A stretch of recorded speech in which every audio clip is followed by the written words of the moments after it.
ကဲမင်းအောင်လှိုင်ရဲ့ပြန်ပေးဆွဲလူကုန်ကူးမှုတွေကတော့တော်တော်အချင်းတွေဆိုးလာပြီနော်အခုဆိုရင်ဒီသူတို့ရဲ့ပြန်ပေးဆွဲလူကုန်ကူးမှုကြောင့်တနိုင်ငံလုံးမိဘပြည်သူဟာနေ့စဉ်ရက်ဆက်ဒုက္ခရောက်နေသားတွေတမီးတွေညီတွေမောင်တွေနှမတွေအကုန်လုံးဟာနီလန်းပေါင်းစုံနဲ့မတရားဖမ်းပြီးတော့စစ်မှုထမ်းနဲ့ထည့်နေတယ်အခုလည်းဒီမှာကြည့်ပါနော်ဖြစ်နေတဲ့ခံစားနေရတဲ့အဲ့ဒီပြောရတဲ့အတော်ကြီးရင်ထဲကိုသားဆိုတဲ့စိတ်ကိုခံစားပြီးနားထောင်ကြည့်ဘဝတွေဘလောက်ပူလောင်နေရလဲဒီမင်းအောင်နိုင်ဆိုတဲ့မအေးလို့ဒုက္ခပေးလိုက်တာဒီတိုင်းပြည်တော့ဘယ်လိုဖြစ်နေကြလဲအမှကြည့်ဒီမှာဒါမောင်စင်မင်းထွေးလေးဒီ73ရက်5လပိုင်း2026မှာနေ့လယ်တနာရီနောက်ပိုင်းမှာရောက်ရှိသွားပါတယ်တွေ့ရှိတဲ့ကြီးဒီမှာတော့ဖုန်းနံပါတ်လေးနဲ့ဆက်သွယ်ပေးကြပါစိတ်ဆင်းရဲတဲ့ပုံစံနေတဲ့ကြည့်ဗျာတနေ့လုံးမှတနေ့စားရတဲ့ဘဝတွေပါဒီတနေ့လုံးမှတနေ့စားတဲ့ဘဝတွေမှာလောက်ကင်ကျွေးမွေးနေတဲ့သားတွေလင်းတွေကိုအခုလိုဖမ်းပလိုက်တော့ဘဝတွေဘယ်လိုရှစ်ဆက်ကြမလဲသမင်းတလောက်စားဖို့အတွက်တောင်သူတို့ဘဝမှာမိုးလေးလာနဲ့ရုံးကန်နဲ့အဲ့လိုမရုံးကန်ရင်အဲ့သမင်းတလောက်သွင်းဖို့မရှိတဲ့ဘဝတွေလူကတော့တကယ်ဒါမျိုးကိုချင်းစာတတ်ဖို့ဆိုတာကိုတိုင်သူတို့ဘဝကိုနားလဲပေးမှရမှာအဲ့ဒီဘဝကိုလာဖမ်းသွားတယ်ဆိုတော့စဉ်းစားကြည့်လေဟမ်ဒါကအခုကျွန်တော်အရှင်းမှာဖုန်းကြီးနှစ်ပါးစီမှာလာတိုင်တဲ့ဟာကျွန်တော်တင်ပြပြပြီနော်စစ်မှုထမ်းတလို့ပဲလမ်းလက်ကောင်ကနေအသေးဖမ်းပြီးတော့တပုံဓမြအကျန်းဖက်လုံပြီးလှုပ်သွားတဲ့ကိစ္စနော်အရှင်းမှာကျွန်တော်နှစ်ခုလေးရှင်းလုပ်ပွဲအခုဒီမှာဒါပါဆိုဒီရက်ပိုင်းလေးအတွင်းမှာတော့ခု line ပေါ်မှာနောက်ထပ်နော်ဒီတိုင်းပို့ရေးတင်ထားတာဘယ်လူဘယ်ကလေးပါဘယ်ရွာဘယ်နေရာမှာဘလို့ပျောက်သွားလို့ပါတွေ့ရင်အကြောင်းကြားဖို့ရဆိုတဲ့ကြော်ညာဖို့တွေမိဘပြည်သူတွေလည်းတွေ့ရင်တွေ့လိမ့်မယ်ကျွန်တော်လည်းတွေ့တာ3-4ခုပဲနော်အဲ့တော့အဲ့ဒီဘဝတွေဘယ်သူတောင်းဝင်ခံပေးတယ်မင်းတို့ကစစ်မှုထမ်းခဏလေးပဲကွာသူများတိုင်းပြည်တွေစစ်မှုထမ်းရှိတာပဲနှစ်နှစ်ပဲတင်တန်းတက်မှာနှစ်နှစ်တက်ပြီးအိမ်ပြန်မှာဘာတိုက်ပွဲမှတိုက်စီရမလို့ဒါအောင်မင်းတို့ကစစ်မှုမထမ်းချင်တာဘူးလားမင်းတို့ဒါတော့မင်းတို့တိုင်းပြည်တော့မလုံနိုင်ဘူးလားလို့ပြောခဲ့တဲ့ပါဇက်ပေါက်တွေအောက်တန်းစားပါဇက်ပေါက်တွေဘယ်သူတောင်းဝင်ယူလဲအဲ့တိုင်းပြည်လို့ဖြစ်တယ်ဟမ်စစ်မှုထမ်းကြီးဆိုပြီးတော့စားစရာမရှိတဲ့ဘဝတွေမှာလေဘေးတက်နေပြီးတော့တလောက်နော်ခလေးတယောက်ရှိရင်4,000လား5,000လား2,000လား3,000လားမျိုးစုံတောင်းနေတယ်သူ့နယ်နဲ့ဟိုဈေးပေါက်ဈေးတွေတောင်မတူညီဘူးဟမ်ဘာဆိုင်လို့ဒီပတ်စံထည့်ရဖို့လဲNLDအစိုးရလက်ထက်တုန်းကဘဝတွေအဲ့လိုခါကြတာဟမ်ခင်ဗျားတို့ပြည်သူကပြန်ပေးရဖို့နေတာဟိုကတက်ကြီးထောက်ပံ့ခြင်းတို့ပညာရေးထောက်ပံ့ခြင်းကျန်းမာရေးထောက်ပံ့ခြင်းမျိုးစုံထောက်ပံ့ကူညီမှုတွေစီစဉ်ပေးလုပ်ပေးခဲ့တယ်လမ်းတွေတရားတွေရောအရှံပဲဖောက်လာအခုအဲ့ဒီတွေအားလုံးဟာဒီအခုမင်းအောင်နိုင်ဖြတ်စည်းလိုက်ပြီးတဲ့နောက်မှာဘာတစ်ခုတွေ့ရနေလဲအဲ့အရှိတရားအတုပဲကိုပဲတွေလာမငင်းနဲ့အဲ့ဒီအရှိတရားကိုပဲဟုတ်လားမဟုတ်ဘူးလားအရင်ပြောကြည့်ဟမ်စက်ကြည့်မကြည့်အိုးကျွန်တော်တော်ဒေါ်လာထွက်တယ်ဗျာအကောင်းပြောတာဘလို့ရေထဲမှာနေမခံစားနိုင်ဘူးမြင်ရတာဒီတော်ကြီးပြောနေပေါ့ဖုန်းနံပါတ်လေးကတော့4313264ဆက်သွယ်ပေးကြပါမန္တလေးတိုင်းဒီကြရက်ခမှာမန္တလေးတိုင်းချမ်းမြသာပြည်မြို့နယ်အောင်မင်းလေးမှာကန်သာယာမှာနေထိုင်ပါတယ်အောင်မင်းလေးတို့ကြောက်ဆုံးရပါပြီဒီဖုန်းနံပါတ်လေးနဲ့ဆက်သွယ်ပေးကြပါဒီကြရက်ခမှာမြင်ရတဲ့ဘဝတွေအစင်မပြေဘူးဗျာတကယ်ပြောတာပါအကောင်းပြောမလောက်ကြပါနဲ့နော်အုတ်ကြီးတွေအနေနဲ့ရတယ်မင်းတို့တွေဘလောက်မှစားလောက်တာမဟုတ်ကွာအထက်ကဘလို့ပဲခိုင်းနောက်ဆုံးဒီအလုပ်တွေမလုပ်ဘူးဆိုရင်အုတ်ကြီးရာသူဖြုတ်မယ်ဆိုအဖြုတ်ခံလိုက်ကွာမင်းတို့ဘဝမှာဒီအုတ်ကြီးလုံးမှတောက်သိမ်းချရဖို့လားကဲဟမ်မင်းတို့အောက်ခြေကကောင်တွေအစိုးဆုံးအပေါ်ကကောင်ကတော့ပြောစရာမလိုတော့တာနော်အခုဒီစစ်မှုထမ်းကြီးစစ်မှုထမ်းဘဟိုကစောက်ကြီးပေါက်လို့ပဲစားတယ်အချိန်လုံးပြောနေတယ်အောက်မှာသူ့မိတ်ငါပြောရင်မကောင်းဓမ္မကြောင်းတက်ဘဝတွေဟမ်ဘာလဲတပုံတည်းအကျန်းဖက်ဖဲလို့လမ်းလည်းကောင်းဆုံးတွေ့လူလျှောက်ဖမ်းဘာလောက်တာလဲလားဘယ်တိုင်းပြည်မှာစစ်မှုထမ်းအဲ့လိုလုပ်တယ်လို့ကြားဘူးလေမင်းတို့စောက်ချက်တွေလည်းမရှိကြဘူးကွာငါတကယ်ပဲပြောရင်ဟိုနိုင်ငံဟာဟိုဘယ်လိုဘဝရောက်သွားမလဲဆိုတော့ဟိုအရင်ခေတ်နော်မိနိုင်ခွက်နဲ့မီးထိုးပြီးတော့နေရတဲ့ခေတ်ကိုပြန်ရောက်တော့မယ်ဒါကလည်းဘုံမတိဘာမတိလောတွေဖာတယ်မတွေကအဲ့ဒီဟာကိုလောနေကြတော့စောက်ပြတ်တတ်နေလို့ဒီမလူတွေအခုငါတို့တွေနော်ဒီမမှာရောက်နေတဲ့သူတွေဟာပေါ်လန်ရုပ်အသေးအတန်လှုပ်ပေးနေကြတာသူများတိုင်းပြည်နဲ့ကိုယ်တိုင်းပြည်ဘလောက်ကွာနေလဲဆိုတာကိုအဲ့ဒီဒီပရောက်တွေကကောင်းကောင်းသိလို့ငါတို့တိုင်းပြည်မှာလည်းဓာကြီးတွေကမှားနေတယ်ဒါမဟုတ်ဘူးဒါလို့မဖြစ်တင်ဘူးဒါတွေအားလုံးကိုပြောင်းလဲရမယ်ဒါမှငါတို့တိုင်းပြည်ကသူများတိုင်းပြည်တို့ဖြစ်မယ်ငါတို့ပြည်သူပြည်သားတွေရဲ့ဘဝတွေကဒါမှလူစင်မိမယ်အဲ့ဒီအတိနဲ့ဒီပရောက်တွေလုပ်နေတာနော်စဉ်းစားလိုက်အခုအခြားမကြည့်နဲ့တတိယနိုင်ငံခေါ်လုံထားတဲ့သူတွေတော်လှန်ရေးလုပ်တာဘာကြောင့်လုပ်တာလဲဟမ်နိုင်ငံဖြစ်စည်းတယ်ဆိုတော့ခွေးစကားကိုလွယ်လွယ်မပြောနဲ့ဟာကိုယ့်အိမ်ကြီးကပတ်စံလေးထုတ်ပြီးတော့အဲ့လိုထောက်ပိုင်တာအဲ့နိုင်ငံပြည့်စည်သွားမလားဟမ်အဲ့လိုပြည့်စည်ရေးဆိုတာငါစောင့်မိကတဲ့တိုင်းပြည်တွေငါအဲ့လိုပဲလိုက်ထောက်ပံ့မယ်ပြည့်စည်မလားဟမ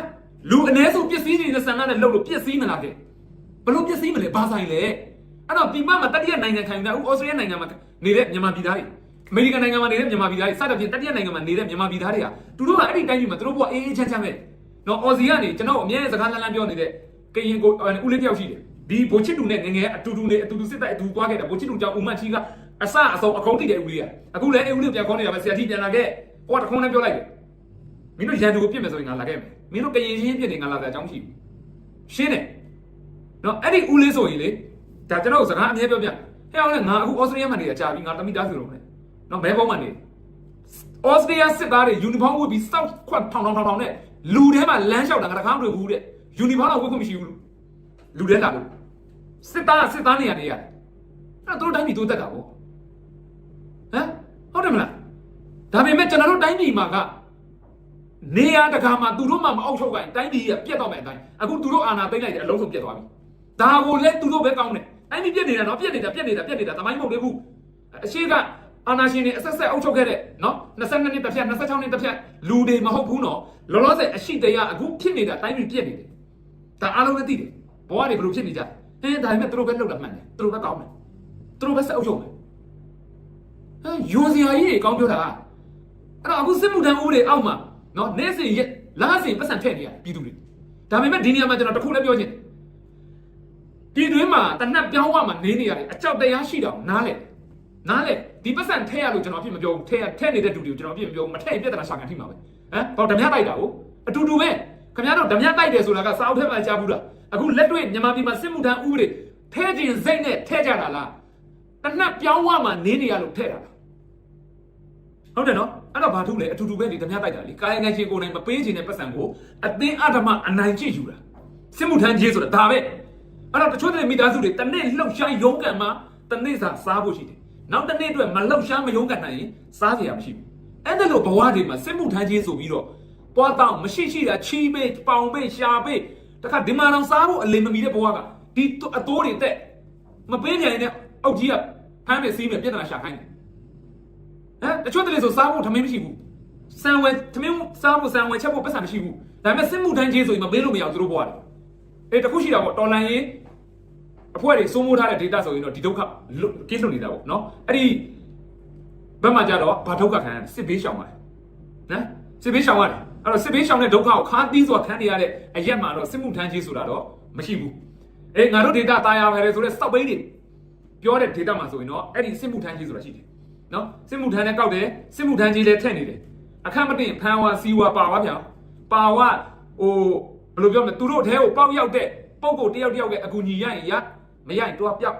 အစပျောက်ဒီကလေးတယောက်ကပျောက်သွားတာနဲ့စစ်မှုထမ်းနဲ့ပါသွားတာနဲ့တက်လုံးခွဲရပြီလို့အဲ့ရတတ်မှတ်လို့ရတဲ့အဆင့်ဖြစ်နေတယ်ဘာဖြစ်လို့လူ100တော့ထန်ကုန်ပြန်လိုက်9ရောက်တော့ပဲပြန်လာ10ရောက်တော့မရဘူး10ရာခိုင်နှုန်းတော့မရှိဘူးပြန်လာနိုင်တဲ့လူကကျန်တဲ့လူကရန်သူကြီးမှာဖမ်းခံထိတာနဲ့သေသွားတာအဲ့ဘွဲမှာကြာသွားတာအဲ့နှစ်ခုပဲရှိတယ်အဲ့တော့ဖမ်းခံထိတဲ့မိဘတွေရင်တဲ့ကိုချင်းစာကြည့်လေငါသားလေးကိုသူများတယ်လို့လှုပ်သွားရင်ငါသမီးလေးကိုသူများဒီလိုလှုပ်သွားရင်ငါတူလေးကိုသူများတယ်လို့လှုပ်သွားရင်ငါတူမငါညီမလေးကိုဒီလိုလှုပ်သွားရင်ငါညီလေးကိုလှုပ်သွားရင်အဲ့ဒီကိုချင်းစာနဲ့စိတ်လေးတွေတွေးကြည့်ရင်ဒါပေမဲ့ဒီနေရာမှာကျွန်တော်တခုပြောချင်တာကမြန်မာပြည်ထဲမှာရှိတဲ့တချို့တော့ဟာတွေကလည်းအဲ့တလို့ဟာမျိုးနဲ့ပဲတန်တယ်နော်အဲ့လိုဟာမျိုးနဲ့ပဲတန်တယ်လောက်ကြပါဟဲ့လောက်ကြဟဲ့မင်းတို့တော်လိုင်းသမားတွေကပါဖြစ်တာမင်းတို့တော်လိုင်းသမားဆိုတော့ဟဲ့ဒီတော်လိုင်းကငါတို့နဲ့ပဲဆိုင်တာလားဒီတော်လိုင်းအောင်ဝိုင်းငါတို့တွေအကျိုးမြတ်ရမှာလားကျွန်တော်ဖျားဆိုကျွန်တော်တွေးဘူးတယ်မင်းတို့တော်လိုင်းသမားတွေဆိုတော့ဟာတော်တော်လည်းမပါဘူးပေါ့တကယ်မသိကိုလည်းစောက်ပေါ်လို့ပဲဒီပြောရင်မကောင်းပါဘူးကျွန်တော်တော်တော်စိတ်တူတယ်ဟုတ်ပြောတာနော်အဲ့တော့ပြောနေတဲ့ဒူတွေကမပြောကြနဲ့မပါကြနဲ့မင်းတို့ရဲ့ပုံရိပ်တွေမင်းတို့အမေလေးကယူပြီးတော့ကဘာကိုပြပြီးလူရဝင်ဖို့လုပ်နေတယ်သေလောက်အောင်ပြောတဲ့ဒူတာအစက်ခံရတယ်နော်အဲ့တော့အခု TikTok မှာတချို့တွေပြောတယ် view ဝင်နေဖြစ်တယ် view ရှာခြင်းလွယ်လေး TikTok ဆိုတဲ့အရက်ဝင်းရလေလူလိုတူလိုနေတာနဲ့ဖေးပေါ်ခေါင်းပေါ်နေတာဘယ်ဟာ view ရလဲအားလုံးလည်းသိစောက်ယူစောက်ပေါ်လို့နေတာနဲ့တီတက်နဲ့အရေးကြီးတဲ့အကြောင်းအရာတွေကိုပြောဆိုဆွေးနွေးတင်ပြတာနဲ့ဘယ်ဟာက view ကိုပေါ့စိတ်ခ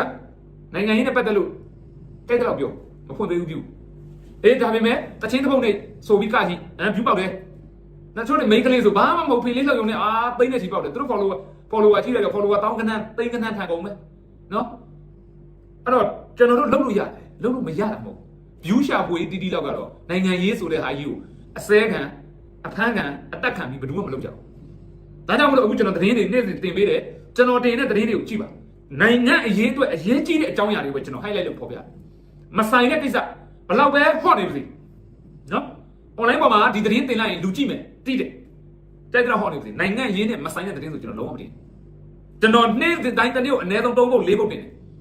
နော်တစ်ခါကျရင်5ပုတ်6ပုတ်တော့ဖြစ်သွားတဲ့ခါကျရင်ဒါပေမဲ့ဘယ်လိုပဲတင်တင်ကျွန်တော်တင်တဲ့သတင်းတွေကြည့်လိုက်ပါဘာကြောင့်လဲကျွန်တော်တို့ဒီတော်လန်ရေးကိုအားကောင်းကောင်းနဲ့ခက်မြန်မြန်ပြီးကျင်တယ်ဒီတော်လိုင်းမနိုင်လို့မရဘူး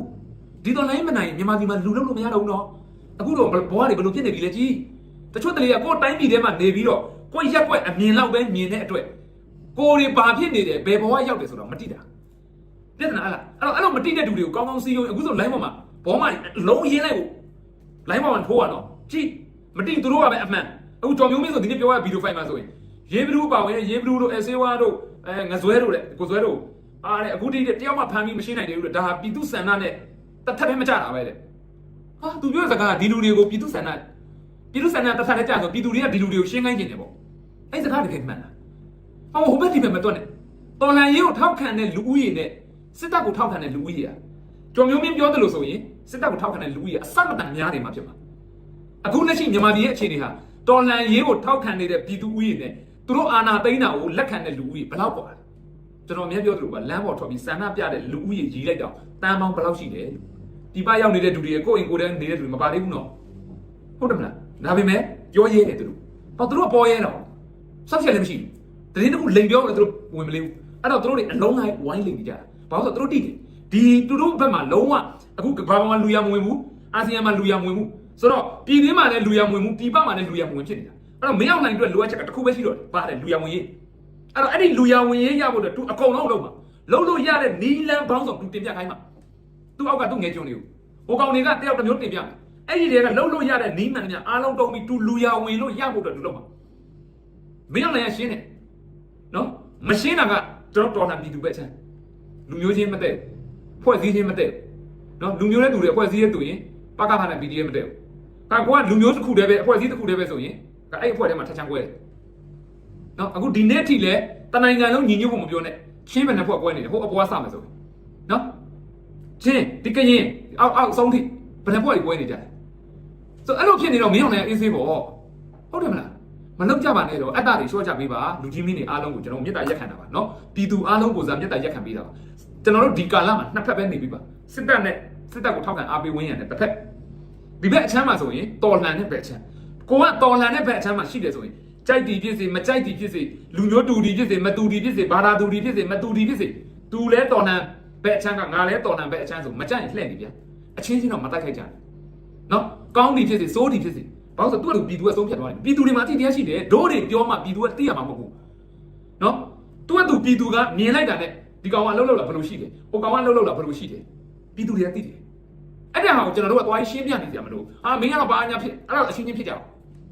အချင်းချင်းဖြစ်ရင်ဘာဖြစ်ခွေးဝမ်းတာအောင်အဲ့တော့ကျွန်တော်တို့ကတော်လိုင်း9နှစ်လုံးကဘာလုပ်လာဆိုခွေးဝမ်းတာအောင်လေလေပြလာကြတာနော်အခုထိတည်းလေလေတော့မပြီးနိုင်ဘူးအဲ့တော့ဘာဖြစ်ပေါ့လဲနန်းစော်နေတယ်တဘောပေါက်လားမသိဘူးနော်အဲ့တော့ကျွန်တော်တို့တော်လိုင်းအတိုင်းဝိုင်းရဲ့မနိုင်နေခြင်းဟာအဲ့ဒီပဲလေလေနေကြလို့ကျွန်တော်တို့အလုံးလောက်လိုက်ကြမယ်ခொနည်းကပြောသလိုဒီကောင်ကကြည့်မရဘူးကွာဒီကောင်တော်လိုင်းမှာဆိုလေပြေ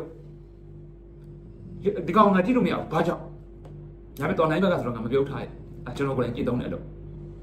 ကိုတော်လှန်ဘက်အချမ်းဆိုရင်ကြိုက်ကြည့်ဖြစ်စီမကြိုက်ကြည့်ဖြစ်စီတခုမှကျွန်တော်ပြောတခုရှိတယ်တချို့တွေရှိတယ်နော်မတိပြည်သူဘက်ကလူပုဂ္ဂိုလ်တွေလည်းရှိတယ်သူတို့မတိတော်လိုင်းဘက်အာမပေးဘူးစစ်ကောင်ကြီးဘက်အောင်ပြည်သူဘက်ကဒါပေမဲ့သူတို့ပြည်သူဘက်ကဆိုရင်သူတို့အပြစ်ပြောတာပေါ့အမနော်ဒီပြည်သူဘက်ကဖြစ်တဲ့အတွက်ပြည်သူတွေခံစားနေရတဲ့ဒုက္ခကိုတအားဆာနာပြမှာဒါပေမဲ့အဲ့လိုဆာနာတဲ့နေရာမှာနေ့စဉ်ရက်ဆက်ဘုံကျဲတက်ဖြတ်နေတဲ့လှုပ်ချင်တိုင်းလှုပ်နေတဲ့ကောင်တွေကိုမီးရှို့နေတဲ့ကောင်တွေကိုအပြစ်တခွန်းမှမပြောဘူးဒါတူတူချမ်းနေနော်အပြစ်တခွန်းမှမပြောဘူး NUG ကိုပြောလိုက်တိုင်းနာ EAO တွေကိုပြောလိုက် PDF ကိုပြောလိုက်ပါကဘာကိုပြောလိုက်ပါဘာကိုပြောလိုက်သူတို့မှမရိုးအောင်ဒီဘက်အချမ်းကိုပြောတာတော့ဒါသူတို့ပြောရင်တော့ပြည်သူဘက်ကပြည်သူကိုနစ်နာမနစ်နာစေချင်လို့ပြည်သူပေါ်တအားစေတနာတွေရှိတယ်ဒရမာတွေတအားခင်းကြတယ်ဒါပေမဲ့ခင်းမိရင်ဟိုဘက်ချမ်းတခွန်းမှမပြောဘူးချို့တွေကြတော့ချို့တွေပေးဆိုလဲတယ်မကောင်းတတ်လို့ဒီဘက် NUG ကိုဖောင်းဆယ်ပို့တော့ထုတ်ပြီးရင်မင်းအောင်နိုင်အကြောင်းလေးတစ်ခုလောက်တင်ပေးလိုက်တယ်အကွက်တွေလိုင်းပေါ်မှာကြည့်လိုက်ပါအဲ့လိုမျိုးတွေအများကြီးရှိတယ်နော်ဒါအဲ့တော့အတ္တတွေအားလုံးကြော်ဖြတ်ဖို့အတွက်ကျွန်တော်တို့ကတကယ်ကိုကတော်လှန်ရေးပေါ်တန်ဖိုးထားတယ်ဆိုဘယ်နည်းကကျွန်တော်ပြောလို့နေပြလိုက် သူတော်လန်ဘက်ကငါလည်းတော်လန်ဘက်ကโอเคမင်းတော်လန်မင်းတော့မပြောသေးဘူးခွင့်လွတ်တာမဟုတ်ဘူးနော်ခွင့်လွတ်ခိုင်းတာမဟုတ်ဘူးနော်တော်လန်ဘက်ချမ်းမို့လို့လှုပ်ချင်တိုင်းလှုပ်လို့ခွင့်လွတ်ခိုင်းတာမဟုတ်ဘူးနော်တော်လန်ရေးကိုထိခိုက်လာပြီးပြက်စီးလာပြီးဆိုရင်တော့ဒါသူ့ကိုလည်းရန်သူစင်းရင်သွင်းရတော့အဲ့ချိန်ကျရင်တိတ်တိတ်ကြက်ကြက် stop ပြစ်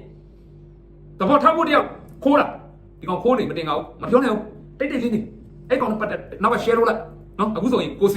ီဒီကောင်ကမတင်ငါဘူးလိုက် share လုပ်လိုက်စုတေးသားတယ်တေးချပြီလားကိုတို့တူလဲသုံးစားလုပ်နေစော်ချပြစ်တစ်ချက်တည်းအဲ့ဒါမျိုးစော်ရတယ်အခုဟာက line ပေါ်မှာသူ့ကိုငါပုတ်ခတ်ငါ့ကိုသူပုတ်ခတ်လေဖန်းတန်းစီအချင်းချင်းချားချဆန်းမှာရန်သူဘက်ကိုအလုံးလိုက်ရင်းလိုက်ဘာလို့ကိုကျွန်တော်တို့အာယုံတွေဝေဝန်းနေကိုလေဒီကနေစပြီးတော့ဒီအနောက်တစ်ဝိုက်လုံးကြည့်ရမလို့ဒီဘက်မှာကိုလူဒီဘက်မှာကိုလူဒီအနောက်မှာကိုလူဒါတော်လှန်ပြည်သူတွေကြီးပဲတော်လှန်အဖွဲ့အစည်းတွေကြီးပဲကျွန်တော်တို့ကြည့်ရမှာဒီဟဲ့ဒီအရှိတက်ရန်သူကိုပဲကြည့်ရမှာအဲ့ဒါလို့လူတိုင်းကတော်လှန်ရေးဘက်မှာရှိတဲ့လူပုဂ္ဂိုလ်အဖွဲ့အစည်းတိုင်းအဲ့ဒီစိတ်ထားနိုင်မယ်ဆိုရင်ကျွန်တော်တို့ပွဲပြီးသွားကြာလာပြီအကောင်းပြောတာအခုဟာကနော်ကျွန်တော်တော်လှန်ရေးဘက်ကတော်နေလို့မဟုတ်ဘူးနော်မင်းနံပါတ်1ပြည်သူထောက်ခံမှုရှိလို့အောင်မြင်နေတာနံပါတ်2မင်းအောင်နိုင်အင်မတန်စောက်သုံးမကြတဲ့ကောင်မို့လို့အဲ့ဒါနော်တရားကိုကျွန်တော်တို့ဘက်အချမ်းမှာရှိတဲ့လူတွေတိဖို့လုပ်တယ်အဲ့တော့တော်လှန်ရေးကိုကျွန်တော်တော်လှန်ရေးလို့လုပ်ကြမယ်အေးတော်လှန်ရေးပြီးပြီလားလုပ်ချင်တယ်လုပ်ကြတယ်အဲ့ဒီချိန်ကျရင်ဟာအဲ့တော်လှန်ရေးပြီးတဲ့နေ့မှာလဲခုနကကျွန်တော်ပြောသလိုကိုယ့်ဘက်ကကောင်းတယ်ဟာလာထားမှန်တာနဲ့ငါပေါင်ချဆုပ်မယ်တော်လှန်ရေးကာလမို့လို့ငါမပြောချင်လို့နော်အဲ့ဒီမှာမင်းဘယ်ရက်ဘက်ကလောက်ခဲ့တဲ့ကောင်မင်းစောက်ဖို့ဒီမလုံးနဲ့အဲ့ကာလတော်လှန်ရေးကာလမို့လို့တွေးပွဲမှာဆိုလို့မင်းကငါမပြောချင်လို့မင်းဒီလိုအချက်တွေမင်းကျူးလွန်ထားတယ်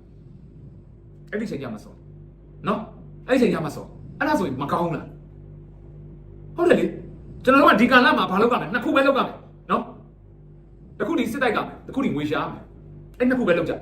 ြနော်ငွေဆိုရင်လည်းရိတ်ခါလည်းပါတာပေါ့စစ်တိုက်မဲ့လူတွေကသူတို့တောင်းရင်သူတို့ထမ်းဖို့နေကြတယ်နော်အစင်းနဲ့ ready ပဲမင်းတို့အခုချိန်ချင်းပတ်စံပေးမလားအခုချိန်ငါ့ကိုတိုက်မှာတိုက်မဲ့လူတွေကဟုတ်တယ်နော်သူတို့အဘောကသူတို့အတက်ကြီးကိုစွန့်ပြီးတော့ ready ဖြစ်နေတာဒါပေမဲ့တိုက်ခိုင်းမဲ့လူတွေက ready မဖြစ်ဘူးစကန်တော့တိုက်ခိုင်းနေတယ်တိုက်ပွဲတစ်ခုရဲ့ကုန်ကျစရိတ်မတည်ဘူးအလူခံတာပဲမြင်တယ်အလူခံတဲ့ငွေဘယ်လောက်ရတယ်တိုက်ပွဲတစ်ခုရဲ့ကုန်ကျစရိတ်ဘယ်လောက်ကုန်တယ်မတည်ဘူးအဲ့ဒီအချိန်မှာခုနကကျွန်တော်ပြောတဲ့ကောင်တွေမင်းအောင်နိုင်ကိုပို့ဒီဘက် ING ကို10ခုလောက်ဖောင်းထုတ်ပြီးမင်းအောင်နိုင်တစ်ခုလောက်ဖောင်းထုတ်ကောင်တွေဝင်လာပြီးတွေ့ရမှာမင်းတို့ဒီကောင်တွေအလူခံနေတာဒီတော်လိုင်းရမအောင်တော့ဘူးအဲ့ဒီကွက်တွေတွေ့ line မှာတွေ့ရမလားအားလုံးဟာဒါလေဟိုဘယ်လိုပြောမလဲတိုက်ဆိုင်နေတာမဟုတ်နော်တိုက်ဆိုင်နေတာမဟုတ်စနစ်တကျအကွက်ချထားတာပါအဲ့တော့ကျွန်တော်တို့လည်းကိုယ်အစွမ်းအစရှိသလောက်ပြောမယ်ဟောမယ်ရှင်းပြမယ်စီးလုံးပြမယ်တော်လိုင်းနဲ့ပတ်သက်လို့ထောက်ဖို့အတွက်ရိတ်ခါရှာမယ်ငွေရှာမယ်လုပ်ပါတယ်ဒါကိုလုပ်နိုင်တာပဲကိုလုပ်ကြရလေအဲ့ဒီပုံမှာကိုဖြစ်စေခြင်းတလို့မဖြစ်လာဘူးဆိုလည်းမတတ်နိုင်ဘူးပေါ့ဟုတ်တယ်မလားနော်အခုဆိုလည်းလက်ရှိဖြစ်နေတဲ့ဘောတရားနဲ့ပတ်သက်လို့အနှေးတိုင်းရှင်းပြတယ်ပြောပြတယ်ဒါတွေလည်းကားမဟုတ်ပါဘူးနော်အခုကျွန်တော်ပြောသလိုလုံနိုင်ကြမယ်ဟိဆိုရင်တော်လိုင်းကြီးကမပြီးပါနဲ့ကွာမင်းတို့တော်လိုင်းခဏနေပါအောင်ထားတော့မရပါဘူးနော်ပြီးချင်တယ်ဗျာအရန်ပြီးချင်လို့ပါနော်ပြောနေပေမဲ့ပြောနေတယ်လို့မထင်ပါနဲ့တော်လိုင်းနဲ့ပတ်သက်နော်ဒီကာလမှာကျွန်တော်ကတော်လိုင်းနဲ့ပတ်သက်လို့ဘယ်လောက်ပဲကျွန်တော်ဘူးဟိုနေဖြစ်နေပါစေခက်ခဲနေပါစေတက်တဲ့ဒုက္ခရောက်နေပါစေပင်ပန်းနေပါစေကျွန်တော်မပြောမိအောင်နေအတက်နိုင်ဆုံးဘာကြောင့်လဲကျွန်တော်အဲ့လိုပင်ပန်းတဲ့ဟာတွေကိုညီးပြလိုက်လို့တော်လှန်ဘက်အချမ်းအတွက်ဘာအကျိုးရှိကျွန်တော်အဲ့လိုတွေ့တာကျွန်တော်ပြောတဲ့စကားတစ်လုံးကျွန်တော်လုပ်တဲ့အလုပ်တစ်ခုဟာတော်လှန်ရေးနဲ့ပတ်သက်လို့အကျိုးပြုလားအကျိုးဖြစ်လားဘာမှအကျိုးပြုစရာမရှိဘူးဒီစကားကိုပြောလိုက်လို့အကျိုးရုပ်ရုပ်ကမယ်အေးဟိုဘာမှမဖြစ်ရင်တော့ဘာမှမကြည့်ဘူးအကယ်အခက်မသိအကျိုးရုပ်သွားနိုင်တယ်ဆိုအဲ့စကားကျွန်တော်မပြောဘူးအဲ့ဒီညီးမှုကိုကျွန်တော်ညီးပြမှာမဟုတ်ဒါပွင့်လင်းပြောတာနော်ဘာဖြစ်လို့ညီးချင်တာဗောအိုးခက်ခဲတွေဘွားတွေဗျာရုံးကန်တွေကလွယ်လေးမထင်ပါနဲ့နော်အခုထိုင်းမှာရှိတဲ့လူတွေဆိုရင်ကိုယ့်လုပ်ကိုလုပ်တာတော့မှရုံးကန်နေရတယ်မလားကျွန်တော်တို့ဆိုဘယ်လောက်ရုံးနေရလဲစဉ်းစားကြည့်ဘူးနော်အများကြီးမပြောပြအောင်ကျွန်တော်တို့ဒီလောက်ထောက်ဖို့အားလုံးဖြိုးနေတဲ့ချိန်မှာအခုချိန်ထိဗောနော်ဒါနောက်ပိုင်းတော့မတည်ဘူးနော်ကျွန်တော်တို့ဘဝဘယ်နေ့ရွှေဘယ်နေ့ဝင်မတည်ဘူးဒီနေ့အလုပ်လုပ်လို့စကားပြောလို့ရမယ်နောက်နေ့ဖန်ခဏီနေတိမှာနောက်နေ့တက်ခဏီနေတိမှာကျွန်တော်တို့ဘဝတွေကဒီကာလမှာပိုင်တဲ့ဘဝတွေမဟုတ်ဟုတ်တယ်နော်အဲ့တော့ဘာပဲဖြစ်ဖြစ်ဒီနေ့ပြောဆိုတဲ့အရာတွေကနောက်နေ့လည်းသိဖို့လိုအပ်ပါတယ်ကျွန်တော်တို့တော်လှန်ရေးကတဖြည်းဖြည်းကြာလာတယ်တော်လှန်ရေးကြာလာရင်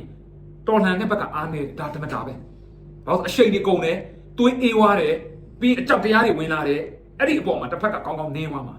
ဒါကိုကျွန်တော်တို့သဘောပေါက်ဖို့လိုပါတယ်အဲ့လိုမဟုတ်ဘဲနဲ့အခုတိုင်းဆက်ပြီးတော့တူလူငါသမင်းသွားနေကြအောင်မယ်ဆိုရင်တော့ကျွန်တော်တို့နိုင်ငံပြတ်ဖို့ရှိပါလိမ့်မယ်မင်းအောင်နိုင်မှာမဟုတ်တော့မင်းအောင်နိုင်လို့မရအောင်